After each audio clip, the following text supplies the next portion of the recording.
Alrighty. Welcome back. For all those people that don't know who I am, I barely even know myself, but welcome.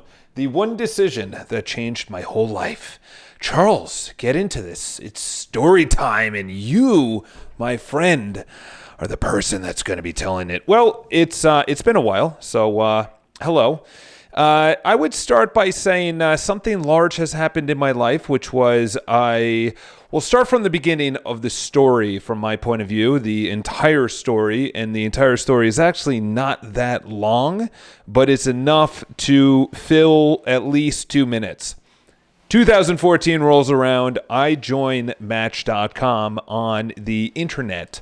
It is not on your cell phone. And by the way, at that time, I don't even think Instagram was even an app. Maybe it was, maybe it wasn't. But again, your cell phone really wasn't prevalent. Okay, 2014, it wasn't a big deal. Match.com, everything was on a computer. It wasn't even on your cell phone. And this is what happened. Met this girl, she was cute, and this is the thing, is I would call these girls and they would not pick up the phone. So I'd say, well, if they're not picking up the phone and I'm actually good on the phone and I'm not good at texting, I'll just send a video text message. So I started doing that. It sort of worked, sort of didn't work, didn't think anything about it, sort of went out with girls, and then my subscription ended at the end of the month. So I said, well, I'm not going to renew. I'm done renewing. I think we're good to go. Fast forward to December, this recent December, and I get a text message. I'm out on Long Island. My buddy goes, hey, by the way, you were just featured on this comedy podcast. I don't know what it's about, but you should probably go check it out. And at that time, people started saying, hey, dude, keep it high and tight. Hey, dude, keep feathering. And I'm sitting there. I'm like, what the hell are they talking about? What is this? So I go on and I see that one of these video text messages that I sent out to this girl, I don't know who it is, in 2014, April 21st, 2014, because I have every single text message from 2014. I have every single text message all the way back to 2009. And from April 21st to April 25th, there's a gap. And there's no way that I did not text anybody for 4 days. So literally that gap includes a video text message that I still don't know who it is, that I sent out, that was sent to a comedy podcast, that was put on blast. And then I was found out by the host. She starts following me. Then the other host starts following me. And these people are pretty big in the comedy world. Okay, Tom Segura, wife Christina. And the funny thing is, they messaged me. They're like, hey, I thought they were joking. They're like, hey, listen, like your stuff, like the positivity. Would you mind coming on the podcast? I was like, I don't know about that. I just thought I was going to get roasted for 10 minutes by them about this embarrassing video. And if you want to go see it, check out my Instagram. I posted it. This is the decision that can change. One decision, I have it here. This was our meeting. Each decision, okay, they say that there's no such thing as an enlightened person. There's no such thing as an enlightened life. You have enlightened moments, okay? Your life is a series of moments. Do I do the task that is in front of me? Do I make the call? It's not, I have business. It's not this overarching thing. I'm busy. I'm in shape. It's, did you do this rep? How good did you do this rep at the gym? Did you give it your all? Are you increasing the weight or the repetitions? Are you running further? Are you running faster? You just have enlightened moments, or you do the task that's in front of you. So this is the thing. I get on the show. I have there's a delay, first of all. So they're talking and then I hear it and then I start talking and then they talk.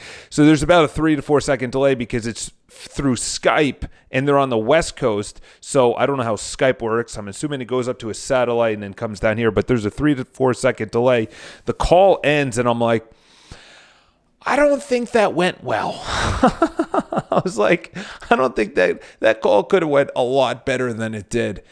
And then didn't really think anything of it.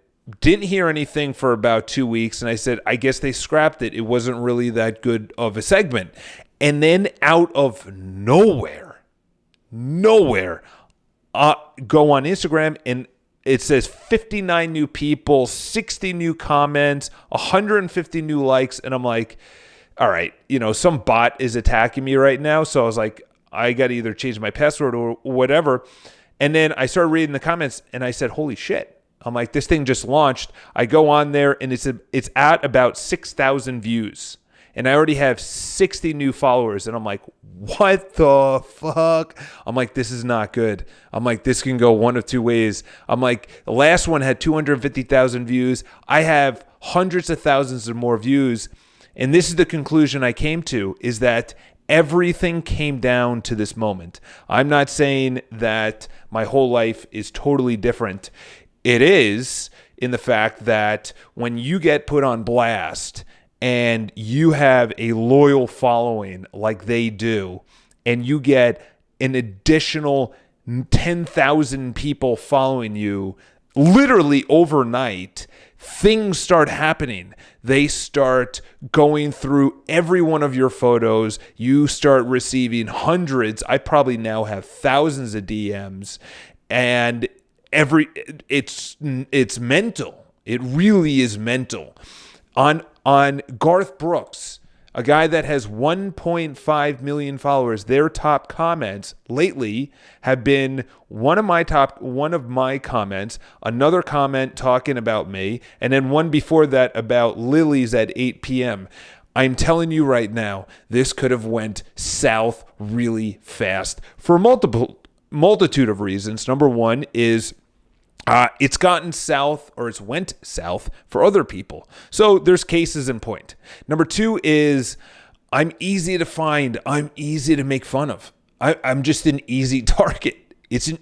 I'm an easy target. Let's be honest. A guy in New York City that makes YouTube videos about personal development, or a guy on Instagram that talks about personal development, or does property tours, or does book reviews, I'm an easy target. If there was someone that was just sculpted to be made fun of, it would be me. It would be, let's get this guy who just doesn't have anyone professionally running his social media, could care less about his social media to the point where he posts with awful descriptions, no lighting, no gimbal on his videos, and he ad-libs it. He ad-libs the entire thing, and he just does one take, and there's no editing, there's no there's nothing. There is nothing behind these videos, because he knows, by he I mean me, calls in the morning are the most important thing.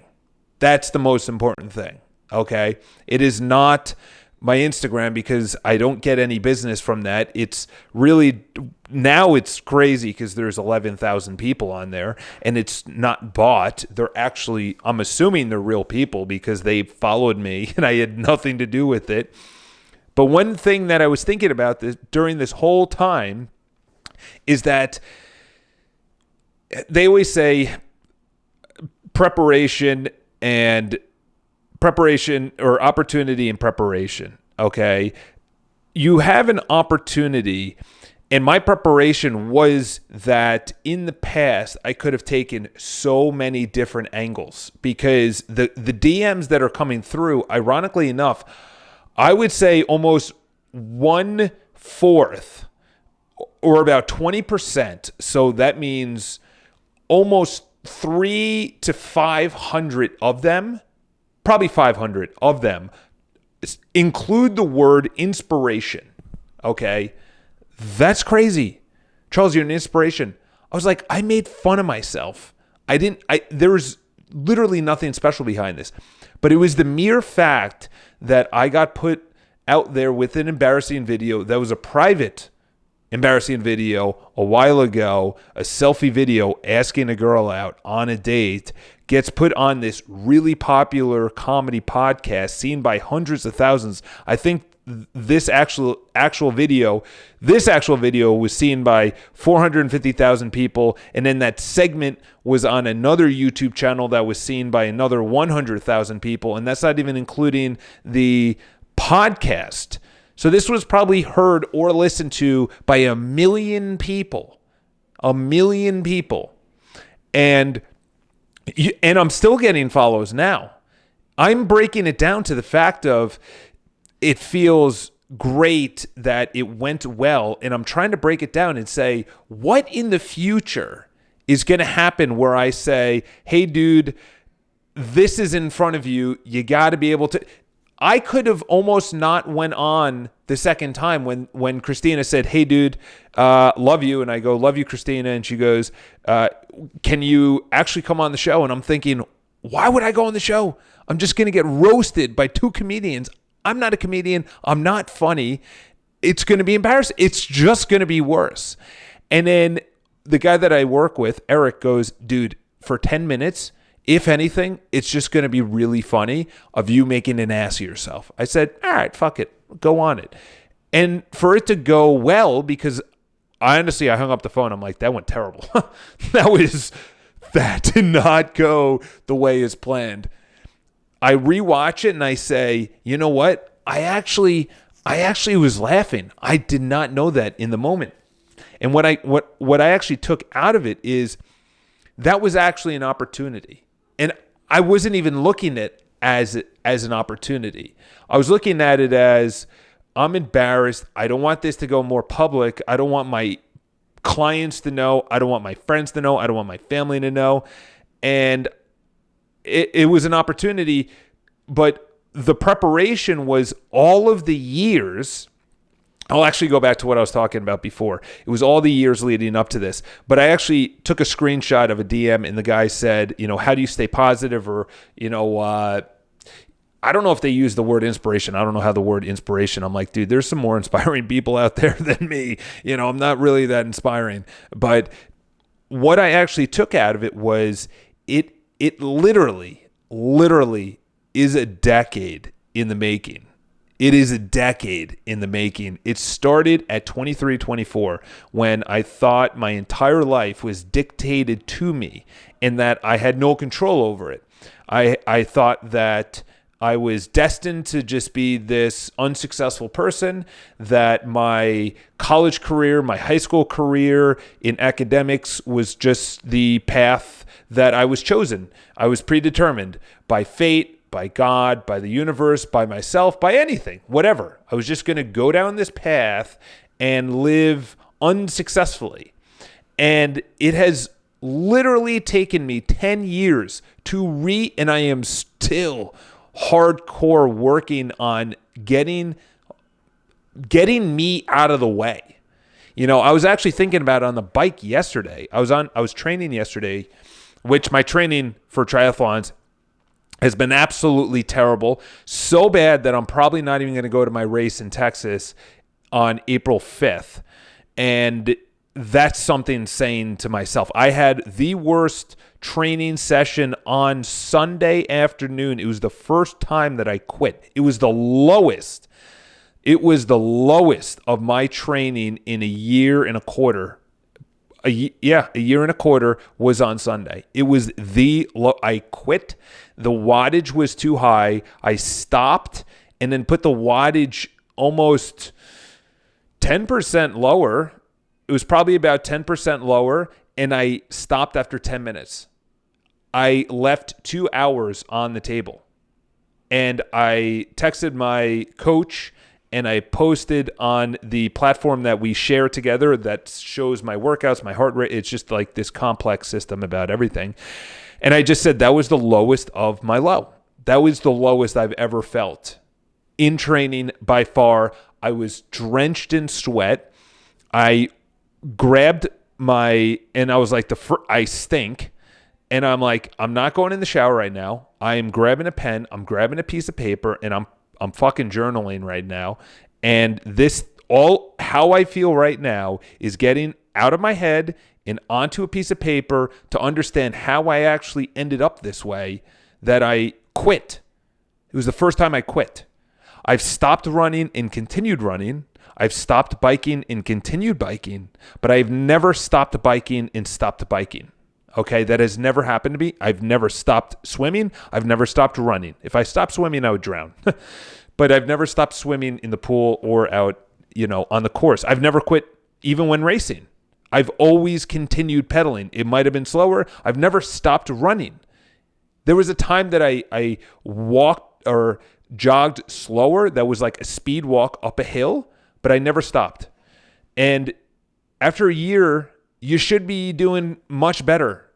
And on Sunday, I journaled why I was the way I was. What broke this down? You stayed out on Saturday night. Your nutrition for the last 2 days was terrible. You drank the last 48 hours very heavily. Not good. You did not put any preparation to it. So essentially, I was looking at everything. It's like my dating life is robust. It's actually really good right now. There's some great options on the table. Business could definitely be a lot better. Okay. My training is not good. Okay. So I weighed everything and I said, what is the priority right now? If I break everything down, I know how I got to this failure point. What is the priority right now? Like what, as one of the guys that I listened to, Brian Johnson, out in, I know he's in California, but he's in Oha maybe, or around there. I might be just making up that place. I don't even know if there's a place called Oha in California. But essentially, he says WIN, which is what's important now. What's important now? What right now? Not in the future, not in the past, not what you missed or what you're about to do. What's important now? Win. That's how he characterizes it. It's actually from a book. I don't know what book it's from. I didn't read it clearly. So he then breaks it down. He says, okay, we're in this situation. Charles, you're in this situation. What are we going to do? I wake up and I have one of the worst swim sessions of my life.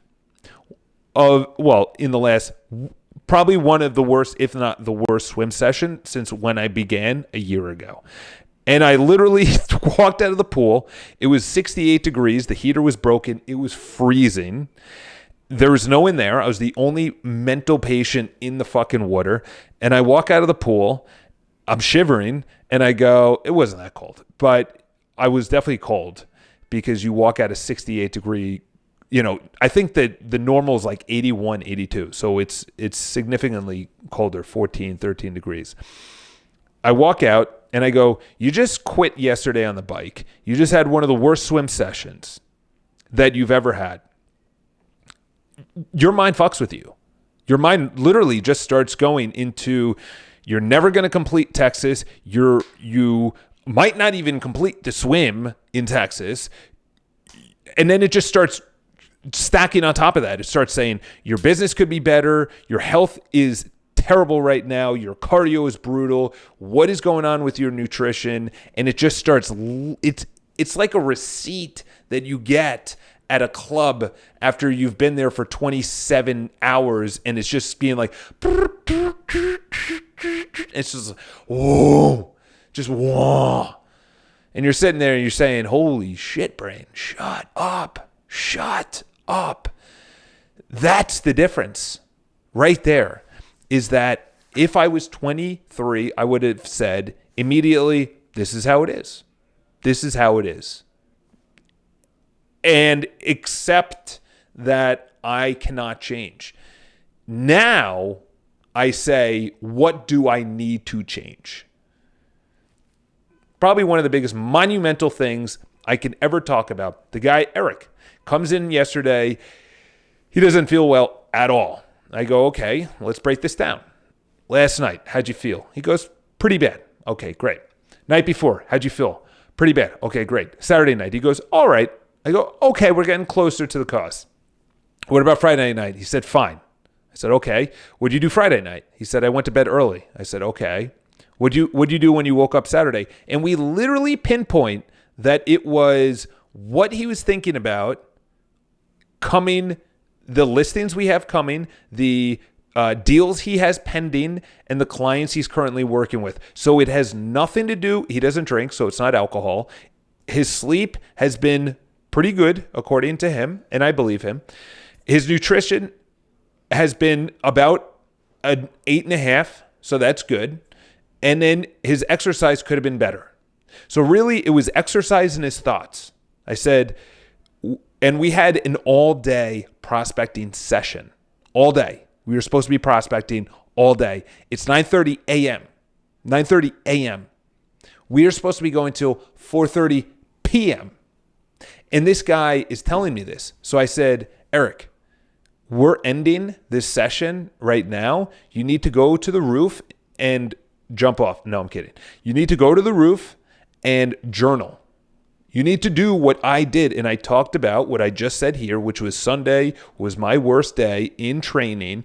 And then that followed up with the worst pool session. So I quit on the bike and I had a terrible swim session. And from that, I said, what are my priorities? What decisions am I going to take from now on to change the course of my life? What are the decisions? What is the acceptance? What are my boundaries? What are the bright lines, as they say in law? And you have to boil it down. You have to boil it down. You're sick. How did you get sick? You are tired. How did you get tired? You're broke. You're spending too much money. Your relationship isn't good. You have to go all the way back and do Socrates' first principles. Elon Musk made it popular. First principles. What are the things that builds an electric car? What are the things that puts a rocket from Earth into orbit? What is it? Those are pretty big things. We're only talking about, I feel tired. I'm not making calls. I'm gonna tell you a couple of the conclusions that I came to. Look how weird looking this mic is. There's two very big decisions, okay, that I came to, okay? So I don't know if you can see here, but yesterday I had one of the best days productivity-wise in quite some time. I got more systems done. These are systems, okay, that I'm going to be handing out to future agents. It is how to retain a buyer. It is how to work an open house. It is the checklist when you have a buyer. It is the checklist when you're having an open house. It is the dialogue. It is the conversation. It's when to follow up. It's how to follow up. It's what to say. It is literally everything, okay? That, my friends, has been a procrastination.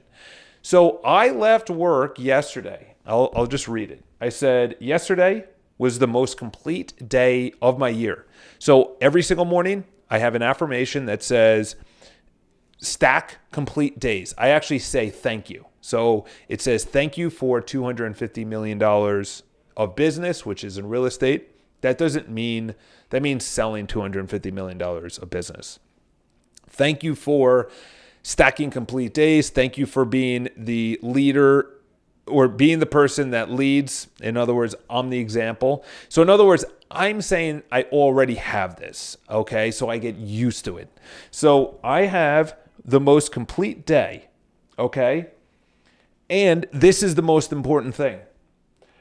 I left at 5:30. It's 5:21 right now. I'm on fire, okay? That's 2 complete days, okay?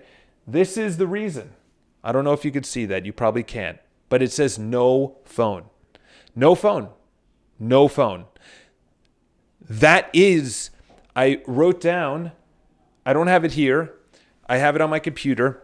There is a direct correlation between your screen time and your productivity. Hands down, complete, close the book, sell it, bestseller. There is a direct correlation between the productivity and your amount of screen time. I don't give a shit what you say about Instagram or Facebook or text or calls or emails or games. I don't give a shit about any of that. There is a direct correlation because even that 1 second that you spend on your phone is going to be taken away from something in the future. That 10 minutes that you spend on Instagram or on Facebook or on YouTube or on email or on text messages or watching the news. Super Tuesday, had no idea there was a Super Tuesday. Had no idea. I come to work and he's like, oh, did you hear about the elections? I'm like, I don't give a shit. Like, what the fuck do I care? Like, honestly, coronavirus. People are talking about this thing. I got a text message from my buddy from affluenza, I think is the term of it. 16,000 people in America have died this year. There's like 5 million cases. No one has died in America about it and everything else. I know people online are going to say, Charles, it's worse than you think. Okay, fantastic. But this is the productivity hack that I can tell you right now is that if you go to the gym in the morning and you come to work and you put your phone on airplane mode from 9 to 11, okay? You check your email at 11 a.m. You then eat, I almost said dinner. You eat lunch, healthy lunch, salad, at 11:30 till 12. You watch something that is good, and then you put your phone back on airplane mode. You've answered all the emails, all the text message, all the phone calls, all these beautiful things that you really want to get to that are vitally important to they are so vital to my business, Charles, you don't even know. You then put it back on airplane mode, and then you go back into deep work, and you leave at 4 p.m. I am telling you right now, the Roman Senate, the people that thought of the Republic, the concept of the government of the Republic, stopped, and they made no laws passed. I don't know if it was 3 p.m. or 4 p.m. I think it was 3 p.m. They made a law that you couldn't make any laws after 3 p.m. because there was no thinking time past 3 p.m. You were done for the day, okay? You then had to go home and sleep on whatever you're going to talk about the next day, okay? I implore you to do multiple things. Number one is phone on airplane mode. I had an amazing, productive day again today, okay? I can tell you right now that these 2 days I feel on fire. That's what I wrote there. Number two is opportunity, or success is opportunity meets success, or whatever the hell the quote is.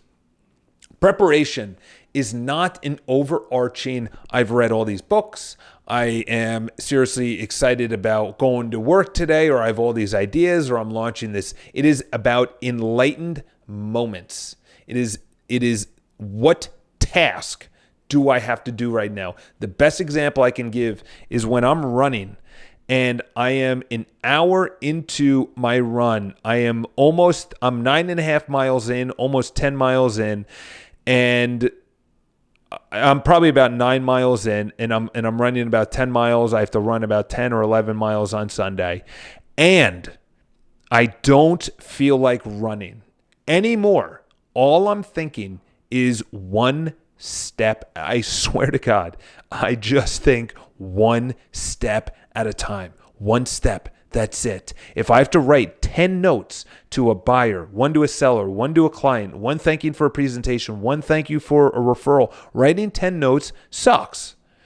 No one wants to write 10 notes. It sucks. But the thing is, I think, okay, what is this one note I have to do? Great. Who am I making that note out to? Where is that stamp? I swear to God, this is a game changer. Ray Dalio has already done this. You go up, you fail, which was Sunday, you think about it, and then you take off. And I say, you know what? My cell phone has a direct correlation to my productivity. I don't even know where actually I do. I know my cell phone's in this thing behind me on airplane mode. And on top of that, I checked it at lunch. I still haven't even been on Instagram today. Okay. Well, I was on when I first came to work, or right before making calls. So at like 7:50, I'm then going to go back on Instagram, answer the 50 DMs, which I love, by the way. It's not complaining. I'm going to answer all 50, 60 DMs.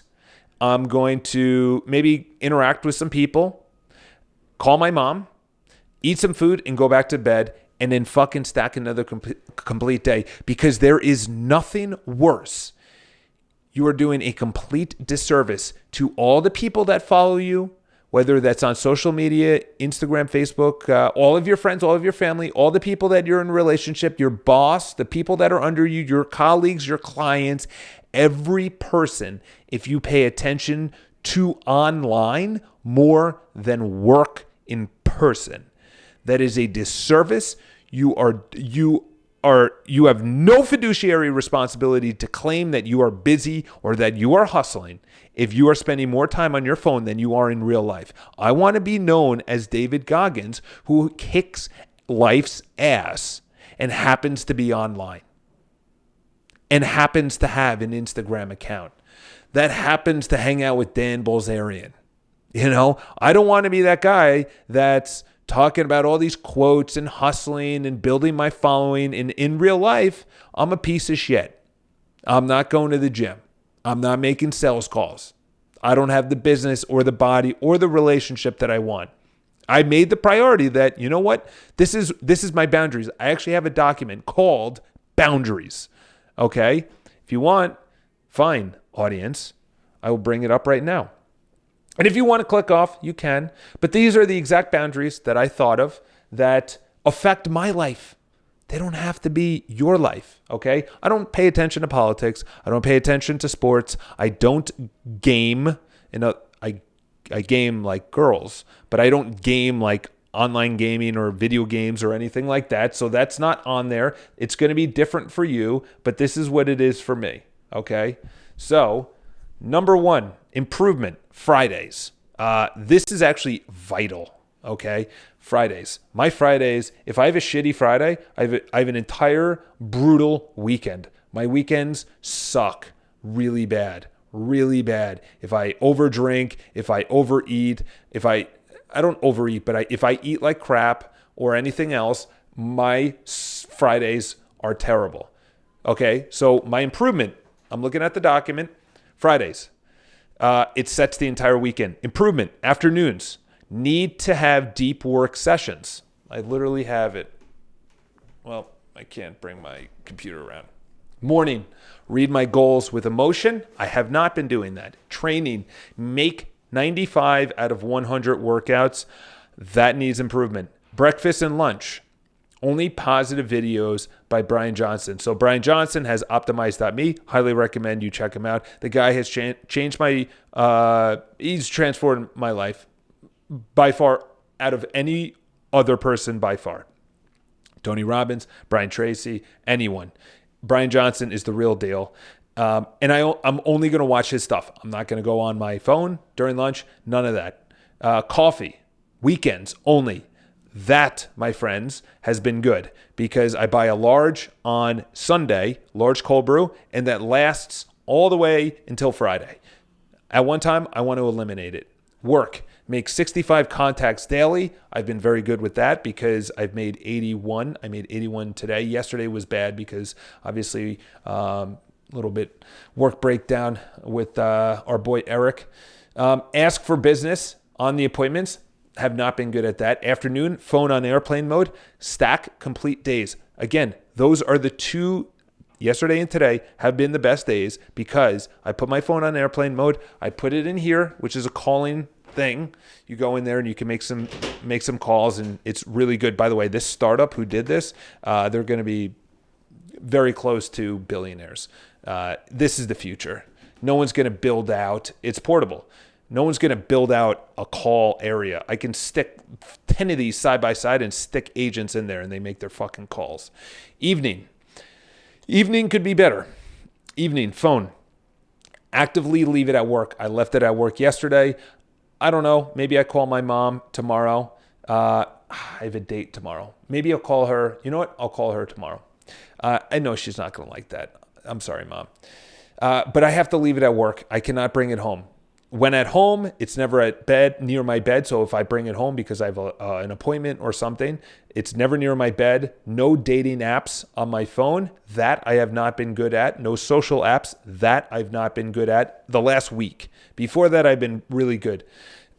All of my dating apps are on my iPad at home. So I only check it at night. And personally, to be honest, they're actually not that good.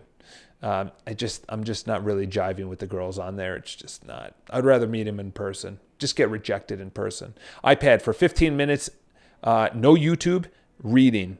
This is all at night. Negative content. Recognize it. Click off of it. YouTube. Only triathlon stuff and self-development. Stretch for 10 minutes, that I've been better at. I need to stretch more. Visualize goals, I have not been doing that. Journal my goals, I have not been doing that. And if I go out, it's one night a week, and I only have one drink. I've been good at that during weekdays, but on weekends, I have not been good. And I've been drinking too much on the weekend, not the weekdays.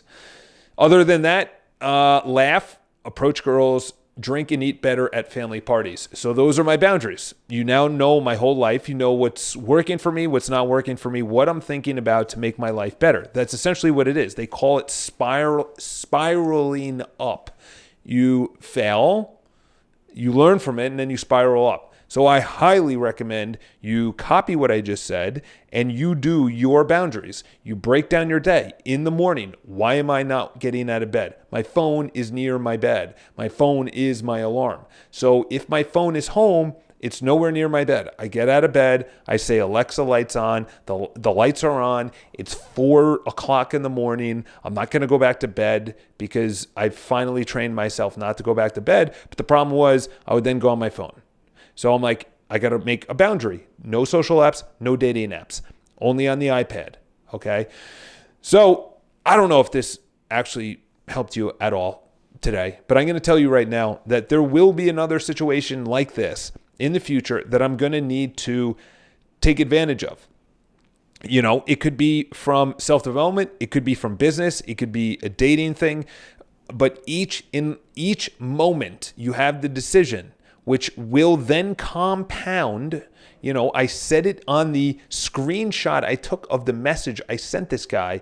I said, literally, this did not happen overnight. Eric asked me the exact same thing. He's like, dude, how are you positive? I said, do you understand what a piece of shit I was when I was until 24 years old, 23 years old? I was partying, I was drinking, I was causing havoc, I was getting into trouble, I was getting kicked out of this, I was doing all these bad things. And then out of nowhere, I said, I can't live a life like this. Like, this is not good. And then since then, I said, actually, being positive is actually not that bad.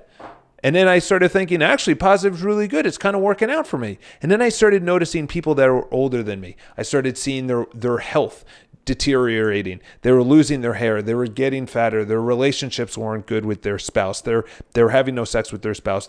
With their kids. With their work started to go down. Their amount of money they were spending. They were drinking too much. They were eating too much. I was like, there's got to be a game to play this. Okay, I'm reading the book by I think that's Waddles. Still not done with it. It's an amazing book. But he said there's a rule, or there's a way to play this game. And if you play it wrong, you will never get what you want. You play it right, you are guaranteed to get what you want. The reason that it's called a game is because there's boundaries. There's rules and regulations you have to abide by. I eat like shit, I lose the game. I wake up late and I go to bed late, I lose the game. I get fired. You know, I rob a bank, I lose the game, okay? So, in other words, those are extreme examples. But there's minor things, like being on your phone too much or caring about the election. Listen, you're not changing anyone's mind if you care about politics. Everyone already has their mind made up, okay? I don't care. There's not like one thing that happens that's going to change someone else's mind. Maybe there is, maybe there's not. I don't give a shit. There's not one football game or baseball game or hockey game. The Islanders have been on a losing streak. I'll check in once a week. Oh, they're losing. Great. They're not going to make the playoffs. There's another season. What's Charles doing to compound his money? What's Charles doing to compound his business? What's Charles doing to get better? Because there's someone coming after my business, someone coming after my money. There's someone coming after potentially my relationship, my office, my life, my health, my attention. It's happening. It's happening. If you don't think so, if you don't think that someone's coming after your attention, if you don't think someone's coming after your happiness, you're delusional, okay? Someone wants your attention because that gets them money, because you're viewing them instead of doing yourself a favor, or doing yourself a favor and doing what needs to be good in your life when that moment hits. Right now, it's 5:37. I'm going to go home. I'm going to read. I'm going to put my legs in the little thing so the blood goes back into my legs. And then I'm going to go to bed by 7:15, 7:30, the latest, so I can wake up at 4 o'clock, refresh, get on that bike. I have an hour bike. I have an hour 10-minute run tomorrow. Hour bike, hour 10-minute run. That's one of the toughest workouts that I've had. And it's back to back and it's right after each other, hour, 10 minutes. It's going to be fun though. It's early in the morning. You have all the workers out there. It's really inspiring. I put on some podcasts. Another hack, I'll leave you with this. Obviously, a lot of people, voting is important. It's really not. 20-second rule. What's up, Charles? Watch out, Charles. St. Patrick's Day is coming up. Yep, my brother's having a party. So I'll be over there. But the one thing I can talk about is that when you wake up, before your thoughts start entering your mind about, I have to do this today, I don't want to go to work, I don't want to go to the gym, I want to eat like shit, I want to get on a social media app, I want to get on an Instagram app, whatever your mind starts doing, because all of our minds, including mine, including the greatest productivity person, which is Elon Musk, happens, is that put on something positive. Put on a podcast that's positive. I don't recommend podcasts, but put on an audiobook. Okay, that's what I do. I wake up and I just shut my thoughts off. I put on my Bose noise canceling headphones and it just shuts my brain up and it says, Charles, just shut up and listen to this. Stop it. Nope, bad, Charles. And then just listen to this. And then during that time, I get my bike shoes on. I get my bike outfit on. I get everything ready. I get my water ready. I get my nutrition ready. During that 15 minutes, I'm not sitting there going on anything. Sometimes I do, but that helps a lot, is right when you get out of bed. You put on something positive, okay? Hope you had an amazing day. Hope you have an amazing week. If you have no idea what I'm talking about with these comedians, then go to my Instagram. It's been pretty wild, you know. It's fun, though. Practice mindfulness. I don't know what that is. I don't know what mindfulness is. That's one thing that I wish I could be doing better, which is visualizing with emotion my goals. Number one. Number two, that's number one. Number two is to read more at night. To read more at night, because there's something called Shutdown Complete. Highly recommend. There's also Shutdown Complete, and there's also something called Digital Sunset. Cal Newport thought of Shutdown Complete, and then Digital Sunset was by someone else, but Cal Newport, highly recommend his books. One of the best authors. He's coming out with another book called Life Without Email. I don't even go on Amazon that much, so it might even be out. But there's another book out there by Matthew Walker called Why We Sleep. It has 5 out of 5 stars on Audible with thousands of reviews. I just downloaded the Audible. I've read the book. It is unreal. Unreal. If you think about it, I'll just get into it for 1 minute. I know you guys want to leave. I know you want me to shut up. The worst thing we could have done in prehistoric times, evolutionarily, was to sleep. Why would we sleep? We can get killed. We are not hunting for food. We're not going out for water. We could get killed by anything. Disease, cold, famine, weather. Sleeping would be the worst way, is the easiest way to die back in the day. Then why do we sleep? And that's the name of it. That's the name of the book. Why do we sleep? Matthew Walker breaks it down. It is because that is the most important thing you can do every single day. You can go multiple days without food. You can go multiple days without water.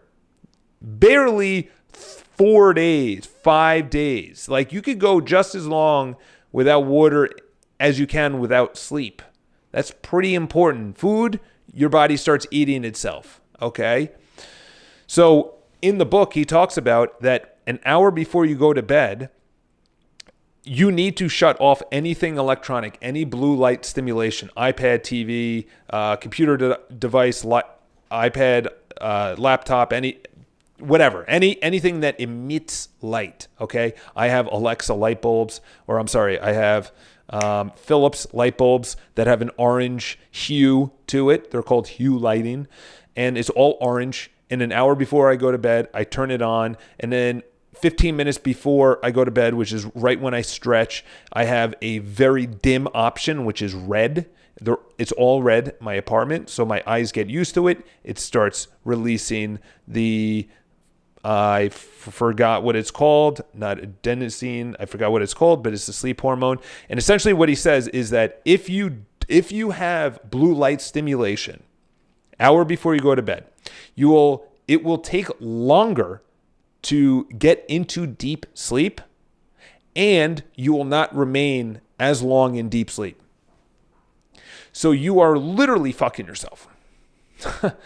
If you have any blue light, it will take longer to get into REM sleep, theta waves, whatever you want to call it, and you will stay there longer. You will stay there shorter, and it will not be as deep of a sleep because of blue light.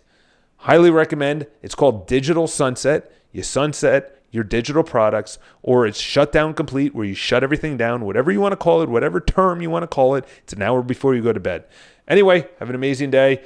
I love melatonin. Thank you, Erwin. It's been a great introduction to mindfulness. Oh, of course, the power of now. Yeah, of course, dude. Power of now is amazing. Read his other book. Ego book is by far, that's something I had to work on, was ego. I had way too big of an ego. Have an amazing day, guys.